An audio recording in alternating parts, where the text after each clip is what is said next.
नमस्कार दोस्तों, स्वागत है आपके अपने YouTube चैनल सक्सेस मंत्रा बाय दीपक राय। मैं कमलेश फिर से आपके लिए हाजिर हूं।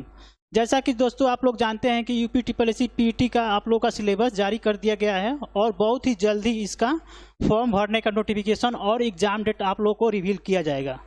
तो बस आप लोगों को इंतज़ार नहीं करना है, आप लोगों को कमर कस के इसकी तैयारी आपको स्टार्ट कर देनी है।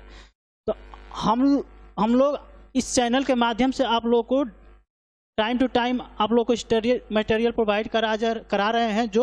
जो भी सिलेबस बेस्ड आप लोग को सिलेबस ओरिएंटेड आप लोग को मटेरियल यहाँ प्रोवाइड कराया जा रहा है। तो बस आप लोग चैनल पे बने रहिए और वीडियो को ज़्यादा से ज़्यादा देखिए ताकि आप लोग इसका बेनिफिट उठा सकें।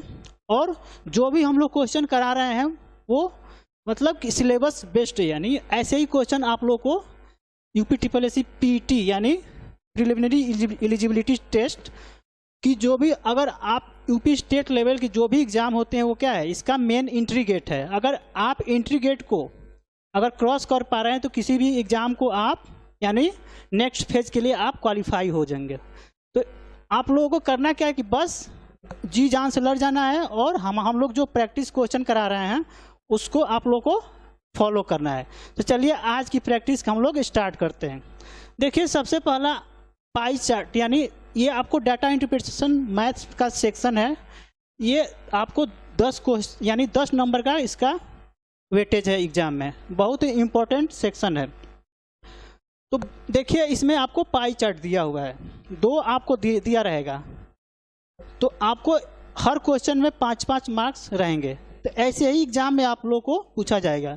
तो देखिए, यहाँ आप लोग देख सकते हैं स्क्रीन पे पाई चार्ट से रिलेटेड क्वेश्चन है। चलिए हम लोग इसको सॉल्व करते हैं बहुत ही इजी वे में। तो देखिए, क्वेश्चन में क्या कर रहा है कि पाई चार्ट में किसी घर के निर्माण में प्रयुक्त सामग्री को दर्शाया गया है। यानी ये एक सर्किल में डिनोट किया गया है और हर सेक्शन को आपको एंगल में डिवाइड कर दिया गया है। आप जानते हैं कि किसी भी एक पॉइंट पे 360 डिग्री का बना होता है। तो ये 360 को डिवाइड कर दिया है, सबके अपने अपने जो भी दिया हुआ है। तो कह रहा है चार्ट का अध्ययन करके प्रश्नों का उत्तर आपको देना है। समझ गए? तो देखिए, सबसे पहले क्वेश्चन देखिए, यहाँ आपको सीमेंट, ईंट, विविध श्रमिक और इस्पात का अलग अलग आपको एंगल दे दिया है। अब आपको क्वेश्चन में देखिए क्या कर रहा है कि इसी के आधार पे आपको क्वेश्चन को सॉल्व करना होता है।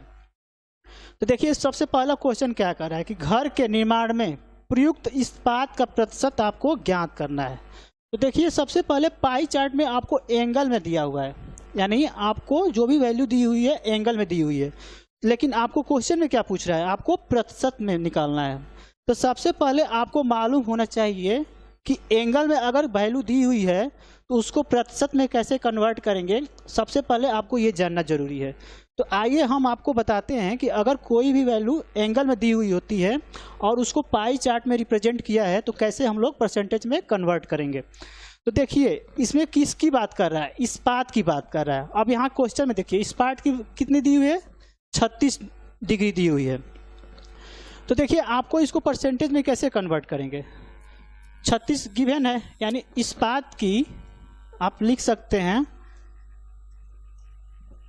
इस्पात की कितनी वैल्यू दी हुई है पाई चार्ट में, 36 डिग्री।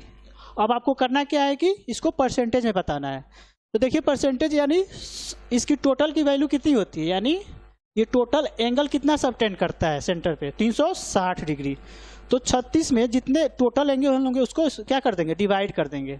अब देखिए, अब इसको करना क्या है, प्रतिशत में चेंज करना है। तो प्रतिशत में चेंज करने के लिए आपको क्या करना पड़ता है, 100 से मल्टीप्लाई करना पड़ता है। यानी 36 दहा में क्या हो जाएगा, 360, और 10 को यहाँ 10 बार में क्या हो जाएगा, कट जाएगा। यानी आपका क्या हो जाएगा, ये 10% क्या हो जाएगा, यही आपकी इस्पात की जो पूछ रहा है इस्पात का प्रतिशत हो जाएगा। यानी आपका ऑप्शन नंबर 1 क्या हो जाएगा, सही आंसर हो जाएगा। तो बस ऐसे ही क्वेश्चन आप लोग को एग्जाम में देखने को मिलेंगे।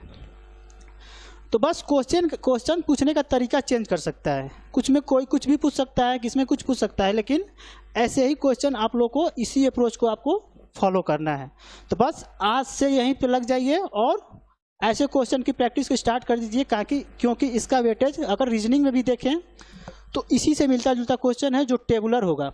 तो आप लोगों को ऐसे क्वेश्चन की प्रैक्टिस अभी से स्टार्ट कर देनी है, क्योंकि 20 नंबर ऐसे ही क्वेश्चन आएंगे।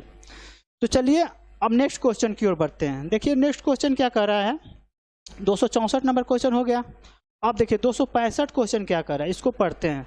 कह रहा है कि ज्ञात कीजिए कि निर्माण में प्रयुक्त की गई सीमेंट और ईंटों का अनुपात क्या होगा। यानी सीमेंट, देखिए सीमेंट की कितनी दी है, 72 डिग्री दी हुई है, और ईंट की 54 डिग्री दी हुई है। तो देखिए बहुत लोग क्या करते हैं कि इसको आप लोग मतलब कि कन्वर्ट करते हैं, यानी परसेंटेज में कन्वर्ट करते हैं, या इसकी वैल्यू कोई दे देते हैं। मान लें कि यहाँ कोई मान लेते हैं कि यहाँ वैल्यू नहीं दी हुई है, अगर 5000 दे दी हुई है तो यहाँ 72 का इसके अनुसार वैल्यू निकालेंगे, और 54 के अनुसार इसकी वैल्यू इसके कंपेयर में निकालेंगे। लेकिन आपको कुछ नहीं करना है, आपको डायरेक्ट जो कह रहा है उसको डिवाइड कर देना है, समझ गए। तो यानी कह रहा है कि सीमेंट और ईंटों का अनुपात निकालना है। तो सीमेंट की क्या है, 72 डिग्री है। आपको किसकी अनुपात निकालना है, सीमेंट और ईंट, इसी का अनुपात निकालना है। तो सीमेंट का कितना एंगल दिया हुआ है हमने, आपका कोण कितना दिया हुआ है, 72 डिग्री दिया हुआ है, और ईंट का कोण कितना दिया हुआ है, आपको 54 डिग्री दिया हुआ है। बस इसको डिवाइड कर दीजिए। देखिए इसको डिवाइड करेंगे तो 8 चौक 18 चौक 72, 18 तिहाई 54, यानी इसका रेशियो कितना आ गया, 4:3 आ गया। तो देखिए आप ऑप्शन में देख सकते हैं, यानी आपका ऑप्शन नंबर 3 क्या हो जाएगा, इसका राइट आंसर हो जाएगा। तो देख रहे हैं कितना आसानी से हम लोग सॉल्व कर पा रहे हैं। तो देखिए चलिए हम लोग नेक्स्ट क्वेश्चन में फिर आगे बढ़ते हैं। इसी में क्या दिया हुआ है, देखिए नेक्स्ट क्वेश्चन क्या कर रहा है, यानी 2 क्वेश्चन आप लोग ऑलरेडी सॉल्व कर चुके, अब तीसरा क्वेश्चन सॉल्व कर रहे हैं। देखिए इसमें 4 क्वेश्चन है, लेकिन होता क्या है कि कहीं कहीं 5 क्वेश्चन इसमें आपको, यानी नोटिफिकेशन में आपको सिलेबस में गिवन है, आपको 5 क्वेश्चन ऐसे पूछे जाएंगे। अब देखिए क्वेश्चन में क्या कर रहा है कि यदि सीमेंट का लागत 5000 रुपया दिया हुआ है तो श्रमिकों पर खर्च कितना हुआ। यानी सीमेंट जो 72 डिग्री की वैल्यू दी हुई है ना, आपको 5000 दे दी हुई है, तो आपको किसका पूछ रहा है, श्रमिक का खर्च कितना पूछ रहा है। यानी श्रमिक अगर 90 डिग्री है तो इसका खर्च कितना पड़ेगा। तो देखिए सबसे पहले आपको इसको करना क्या पड़ेगा, परसेंटेज में कन्वर्ट करना पड़ेगा। 72 डिग्री को परसेंट में कन्वर्ट करेंगे, बस जैसे पहले क्वेश्चन में किए थे वैसे ही आपको करना है। तो देखिए सबसे पहले सीमेंट का आपको परसेंटेज निकालना है कि कितना परसेंट ये कवर कर रहा है। तो 72/360 कर देंगे, और 100 से क्या कर देंगे, मल्टीप्लाई कर देंगे। तो देखिए ये 36 दूनी 72, 36 दाम है 360, ये 10 टाइम में कट जाएगा, यानी 10 दूनी 20, यानी 20% क्या आ जाएगा, जो सीमेंट की यानी जो 72 डिग्री आ गई, इसकी वैल्यू अगर परसेंटेज यानी प्रतिशत में निकाले तो 20% इसकी वैल्यू आ गई। अब यही क्वेश्चन में कह रहा है कि 20% की वैल्यू का आपको क्या दिया हुआ है, 5000। बस कुछ नहीं करना है, आपको 20% की वैल्यू 5000 के इक्वल कर देना है। तो 20% किसके इक्वल है, 5000 के। अब देखिए क्वेश्चन में किसका पूछ रहा है, किसका खर्च पूछ रहा है, श्रमिकों का। अब देखिए श्रमिकों यानी 90 डिग्री, तो सबसे पहले आपको क्या करना पड़ेगा, 90 डिग्री का भी आपको क्या करना पड़ेगा, परसेंटेज निकालना पड़ेगा। तो 90 डिग्री का परसेंटेज निकालेंगे तो यहाँ क्या कर देंगे, 360 से डिवाइड करके 100 से मल्टीप्लाई कर देंगे, यानी 90 चौके 360, यानी इसको डिवाइड करेंगे तो कितना हो जाएगा, 25 हो जाएगा, यानी 25% क्या हो जाएगा आपका हो जाएगा। तो देखिए 20% का मान 5000 है, तो आपको 25% का मान निकालना है, यानी आपको श्रमिकों का यही निकल जाएगा। तो यानी आपको 25% का मान निकाल दीजिए। तो क्या करेंगे, इसको 5000 बटा में 20 गुणे क्या कर देंगे, 25 कर देंगे, तभी तो क्या निकलेगा, यानी श्रमिकों का खर्च निकल जाएगा। तो देखिए यहाँ 5 चौके 20, 5 पचे 25, और इसको 4 से कैंसिल आउट कर दीजिए। 4 कम 4, 4 दूनी 8, 4 कम 4, 4 दूनी 8, और 4 पच्चे 20। अब 1250 में 5 से मल्टीप्लाई करेंगे तो कितना आ जाएगा, 6250, यानी 5 शून्य शून्य, 5 पचे 25, 5 दूनी 10, 2 12, 5 कम 5 1 6, यानी 6250 क्या हो जाएगा, श्रमिकों का खर्च आपका 6250 आपका रुपये निकल जाएगा। इस तरह से आपका यानी ऑप्शन नंबर 2 क्या हो जाएगा, सही आंसर हो जाएगा। मैं आशा करता हूं कि आप लोग जो हम मेथड जो अप्रोच से क्वेश्चन सॉल्व कर रहे हैं आप लोग समझ चुके होंगे, और इसी अप्रोच को आपको क्वेश्चन सॉल्व करते समय आपको यूज करना है, क्योंकि इससे इजी अप्रोच कोई नहीं बता सकता है। ये सबसे ईजीएस्ट वे में आपको सॉल्व करा रहे हैं। अगर आपको शॉर्ट ट्रिक अगर इस क्वेश्चन की जानना है तो आपको इसके क्वेश्चन के बाद आपको थोड़ा सा आपको शॉर्ट ट्रिक बता देंगे, आप डायरेक्ट कैसे क्वेश्चन को सॉल्व कर सकते हैं। यानी आपका ऑप्शन नंबर क्या हो जाएगा, सेकंड सही हो जाएगा। अब चलिए नेक्स्ट क्वेश्चन की ओर हम लोग बढ़ते हैं। देखिए नेक्स्ट क्वेश्चन क्या कह रहा है। अब देखिए, निर्माण में प्रयुक्त इस्पात, सीमेंट और विविध मदों के प्रतिशतों का औसत आपको ज्ञात करना है। यानी आपको सभी का प्रतिशत निकालना है और उसका औसत निकालना है। तो देखिए किसकी बात कर रहा है, इस्पात की बात कर रहा है, फिर सीमेंट की बात कर रहा है, और विविध यानी 108 डिग्री इसको दिया हुआ है। तो देखिए सबसे पहले इसको क्या कर देंगे, सभी एंगल को हम लोग क्या करेंगे, ऐड कर दे रहे हैं। ऐड करने के बाद हम लोग उसका क्या निकाल देंगे, परसेंटेज की वैल्यू निकाल देंगे, और परसेंटेज निकालने के बाद उसका एवरेज निकाल देंगे। तो चलिए देखिए इसको हम लोग ऐड करें, यानी इस्पात की वैल्यू कितनी दी है, 36 डिग्री, और सीमेंट की वैल्यू 72 डिग्री दी हुई है, और विविध यानी विविध की वैल्यू 108 डिग्री दी हुई है। तो देखिए इसको दोनों को ऐड करेंगे तीनों को, तो क्या हो जाएगा, ये 108 हो जाएगा दोनों मिलके, और 108 यानी 216 हो जाएगा।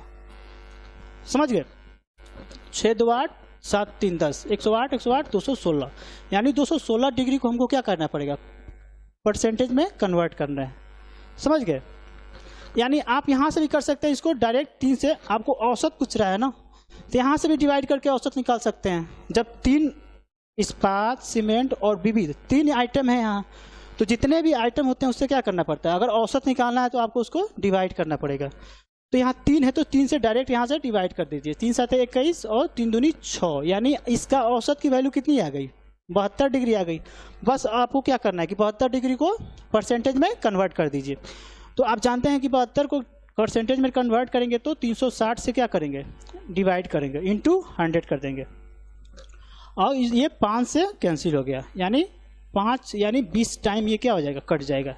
यानी इसका एवरेज कितना आ जाएगा, तीनों का एवरेज आपको 20% आपका आंसर आ जाएगा। समझ गए, तो इस तरह से आपको यहाँ नीचे मतलब यहाँ स्क्रीन मतलब दिख नहीं रहा है, लेकिन इसका आंसर क्या हो जाएगा, 20% आपका एवरेज आ गया तीनों का। समझ गए, तो मैं आशा करता हूँ कि आप लोग समझ चुके होंगे। तो चलिए आप लोग को एक शॉर्ट ट्रिक, मतलब ऐसे क्वेश्चन को अगर आपको एंगल में गिवन है वैल्यू, तो आप लोग परसेंटेज बिना सॉल्व किए कैसे डायरेक्ट निकाल सकते हैं, आइए आपको बताते हैं। तो देखिए अगर ऐसे क्वेश्चन आपको गिवन है ना, तो देखिए टोटल एंगल कितने का होता है, टोटल एंगल 360 डिग्री का होता है। मान लीजिए जैसे परसेंटेज में आप क्या मानते हैं, 100% को 100 मान लेते हैं, 100 क्या बेस 100 मानते हैं, तो ऐसे ही आपको 100% क्या मानना है, इसको 360 मान लेना है 100%। तो देखिए अगर इसका क्या करेंगे, अगर इसका 10% निकालेंगे, 360 का 10% कितना आ जाएगा, 36 आ जाएगा।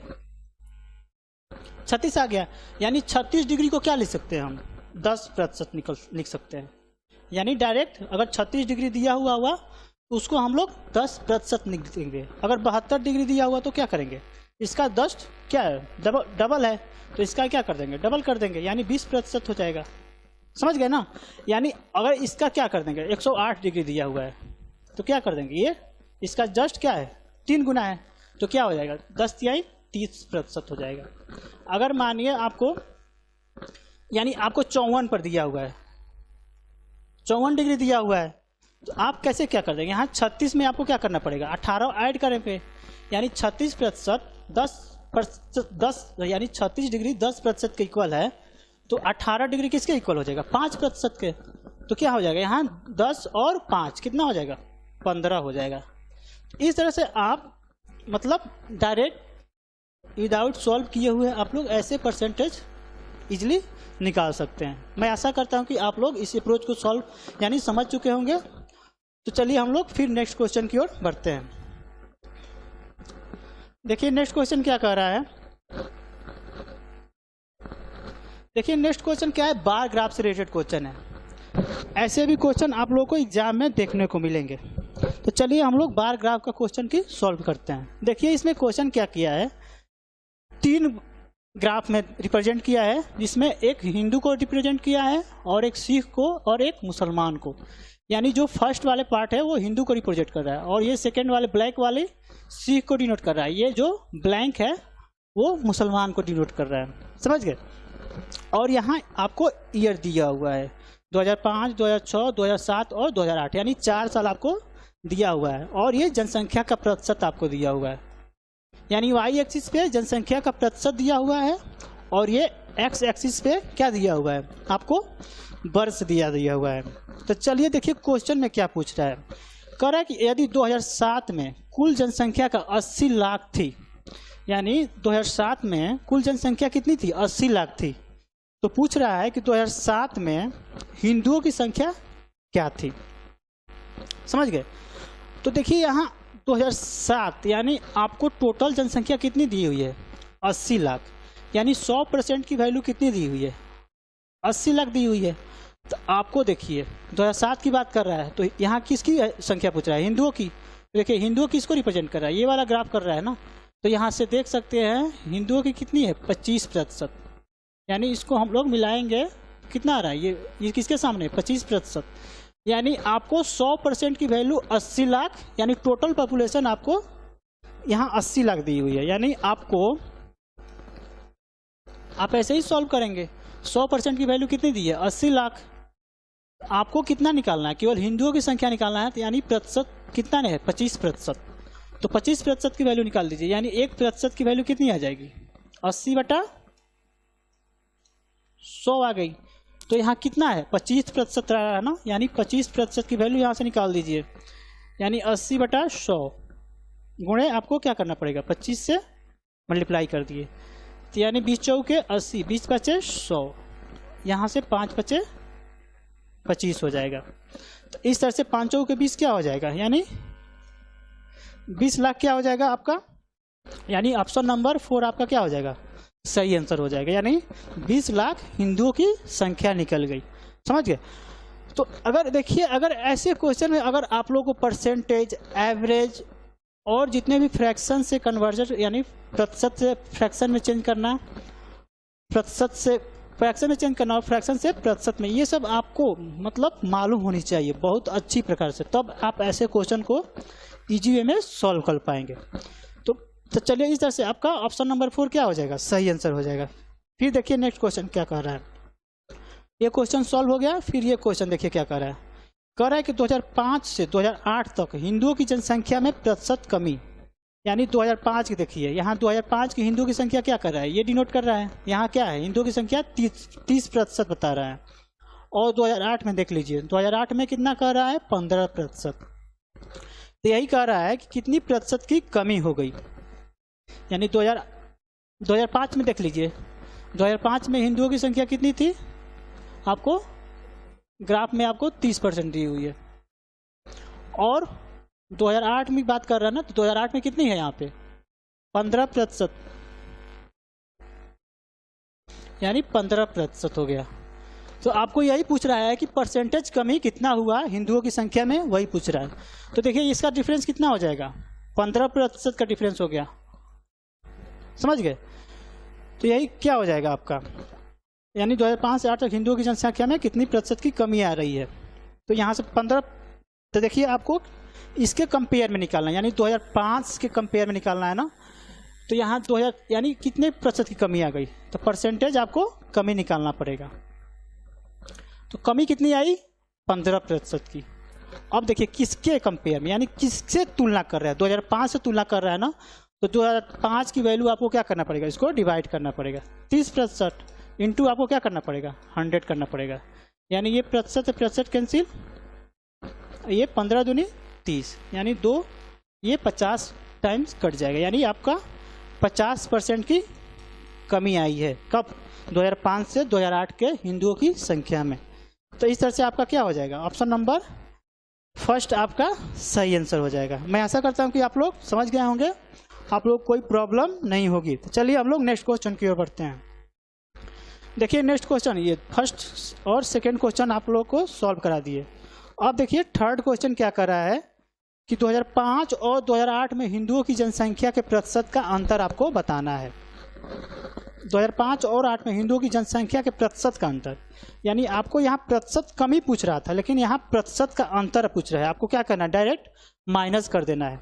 तो देखिए 2005 में 30 थी और 2008 में 15%, तो 30% माइनस आपको क्या कर देना है, 15% को माइनस कर देना है, यानी आपका क्या हो जाएगा 15% आपका यही क्या आ जाएगी, आपकी अंतर आ जाएगी, यानी डिफरेंस आ जाएगी। तो इस तरह से आपका ऑप्शन नंबर 2 क्या हो जाएगा, सही हो जाएगा आपका। आप लोग समझ, बहुत ही सिंपल ये क्वेश्चन था, बस कुछ नहीं करना था, दोनों ईयर का जो संख्या थी उसको, यानी परसेंटेज जो थी उसको आपको डिफरेंस कर देना था, बस कुछ नहीं। अब चलिए नेक्स्ट क्वेश्चन की ओर बढ़ते हैं। देखिए नेक्स्ट क्वेश्चन क्या कर रहा है कि कह रहा है कि यदि 2008 में हिंदुओं की कुल संख्या 12 लाख थी, यानी 2008 में हिंदुओं की कुल संख्या आपको कितना दिया हुआ है, 12 लाख दिया हुआ है। अब देखिए 2008 देख सकते हैं, 2008 में हिंदुओं की संख्या यानी 15% की वैल्यू आपको कितना दिया हुआ है, 12 लाख। क्वेश्चन के अनुसार जो डाटा है उसी के अनुसार हम लोग यहाँ वैल्यू पुट कर रहे हैं, यानी 15% की वैल्यू यहाँ से मिला लीजिए, यहाँ आके 15 पे मिलेगा। तो यानी कह रहा है कि हिंदुओं की संख्या यानी 15% की वैल्यू कितनी दी हुई है, 12 लाख। तो यहाँ हम 12 लाख लिख लेते हैं, यही कह रहा है ना। अब देखिए तो 2008 में मुसलमानों की संख्या आपको बतानी है। तो देखिए यानी 15% की वैल्यू 12 लाख है। तो देखिए मुसलमानों की संख्या कितनी है, परसेंटेज आपको दिया हुआ है, मुसलमानों की संख्या यहाँ आपको 20% दिया हुआ है, यानी 15% की वैल्यू 12 है, तो आप 20% की वैल्यू नहीं निकाल सकते हैं, आराम से निकाल सकते हैं। सबसे पहले यहाँ 1% की वैल्यू निकालिए, यानी 15% की वैल्यू 12 लाख है, तो 1% की वैल्यू निकालने के लिए क्या करना पड़ेगा, आपको 12/15 कर देना पड़ेगा। अब देखिए क्या पूछ रहा है, तो मुसलमानों की संख्या, यानी मुसलमानों की संख्या यहाँ 20%, तो 20% की वैल्यू यहाँ आपको निकाल देना है। तो 1% की वैल्यू इतनी है, तो क्या कर देंगे, इसको मल्टीप्लाई कर देंगे, 20 से क्या कर देंगे, मल्टीप्लाई कर देंगे। तो यानी 5 तिहाई 15 और 5 चौके 20 और ये 3 चौके 12, यानी आपका मुसलमानों के यानी जो भी उनकी संख्या कितनी आ गई, 16 लाख आ जाएगी। समझ गए। तो इस तरह से आपका 16 लाख वो संख्या आपको निकल गई। ऐसे ही क्वेश्चन पूछे जाते हैं, आपको पूरी संख्या दे देगी, यानी 100% इसको एज्यूम कर लीजिए, या कुछ पार्टों की संख्या दे देगी और उसका परसेंटेज दिया रहता है। तो आप इसी रिलेशन से आप लोग ऐसे क्वेश्चन को आप लोग सॉल्व कर पाएंगे। ऐसे ही आप लोगों को क्वेश्चन हम लोग टाइम टू टाइम प्रोवाइड कराते रहेंगे। तो हाँ दोस्तों, अगर आप घर बैठे अगर किसी भी एग्ज़ाम की, स्टेट लेवल की एग्ज़ाम की तैयारी करना चाहते हैं, इंडिया के लार्जेस्ट प्लेटफॉर्म अनअकैडमी से आप लोग तैयारी कर सकते हैं, जहां पे आप लोगों को सभी प्रकार की एग्ज़ाम की तैयारी की जाती है, जो स्टेट लेवल, यूपी लेखपाल, यूपीएसआई और यूपी पीसीएस की, यानी प्री के अलावा आप लोगों को यहाँ मेंस और ऑप्शनल सब्जेक्ट की भी तैयारी कराई जाती है। तो यहाँ आप लोग देख सकते होंगे, काउंट मिलेगी, और इसका फीस वैसे 7,000 रहता है, लेकिन अगर आप लोग फरवरी मंथ के पहले आप लोग अगर इसमें रजिस्टर कर लेते हैं तो आपको 10% की डिस्काउंट मिलेगी, जिसका फीस मात्र आपको 6300 जमा करना होता है। समझ गए। तो यानी 6300 में आप लोग सभी कोर्स की तैयारी घर बैठे आसानी से कर सकते हैं। फिर नेक्स्ट वीडियो में नए उत्साह और नए उमंग के साथ मिलेंगे। ऐसे क्वेश्चन की प्रैक्टिस आप लोग डेली बेसिस पे करते रहिए, क्योंकि ऐसे क्वेश्चन केवल प्रैक्टिस आपको मांगता है। अगर आपको प्रैक्टिस ज़बरदस्त है तो आप ऐसे क्वेश्चन को, अगर 5 या 10 क्वेश्चन आएंगे तो आपको ज़्यादा ज़्यादा 10 मिनट में आप लोग ऐसे क्वेश्चन आसानी से सॉल्व कर पाएंगे। तो बस आपको प्रैक्टिस का यहाँ मेन रोल है, जितना प्रैक्टिस कीजिएगा आप लोग आसानी से ऐसे क्वेश्चन इजीली सॉल्व कर पाएंगे। तो चलिए हम लोग नेक्स्ट वीडियो में मिलते हैं। Thank you.